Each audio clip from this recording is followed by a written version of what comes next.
Noah slumped onto the park bench, kicking at a loose pebble with his worn sneakers. Losing his job at the hardware store still stung. He'd been a reliable employee for 2 years, always punctual, always willing to lug heavy boxes. But one misplaced order, one tiny error, and bam. His boss, Mr. Henderson, had leaped on the mistake with unsettling glee and replaced him with Brenda. Brenda, who looked like she'd stepped out of a magazine, and who probably couldn't tell a Phillips head from a flathead screwdriver. He sighed, the injustice of it all weighing him down. He needed that job. Now he was just another unemployed teenager, kicking pebbles and stewing in self-pity. Suddenly, something flashed in the sunlight, arcing through the air and landing with a soft thud at his feet. He blinked, surprised. It was a bracelet, a delicate chain of interwoven silver and shimmering opals. It looked ancient, almost otherworldly. He glanced around. No one seemed to be missing it. Curiosity overriding his better judgment, he picked it up. The metal felt strangely warm against his skin. What harm could it do? He slipped it onto his wrist, and then everything went wrong. A jolt, like a lightning strike, coursed through his body. His vision blurred, and he gasped, clutching at the bench. It felt like his bones were twisting, his muscles contorting. A burning sensation spread from the bracelet, consuming him from the inside out. He wanted to scream, but the pain was too intense, stealing his breath and tightening his throat. This wasn't just a bad reaction. This was transformation. He squeezed his eyes shut, fighting the wave of nausea that threatened to overwhelm him. His skin prickled, tightening, smoothing. His frame felt like putty, stretching and reshaping itself according to some unknown, agonizing design. He opened his eyes, his heart pounding against his ribs. The reflection in the nearby pond confirmed his horrifying, unbelievable truth. He wasn't Noah anymore. He was a woman, and not just any woman. The transformation had molded him, her, into someone undeniably beautiful. Long,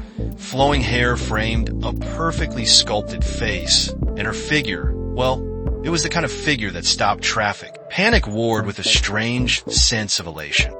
She had to figure out what had happened, how to reverse this insane curse. But then a thought flickered in her mind, sharp and insidious. Henderson, Brenda. The injustice of the hardware store faded, replaced by a new, potent wave of anger. He'd been fired for a mistake he wouldn't even have made if he hadn't been distracted by Brenda's assets. Now he had those assets, and he was going to use them. The next day, she still thought of herself as Noah sometimes. Walked into a high-rise office building downtown, the kind of place she never would have dared to even look at before. She marched into the lobby of Stellar Tech Industries, a cutting-edge tech firm known for its innovative designs and even more innovative marketing campaigns. She walked up to the reception desk, her newfound confidence radiating from her. "I'm here to see Mr. Davies," she said, her voice surprisingly melodic. "I believe he's expecting me." It was a lie, of course, but something about her appearance, the way she carried herself,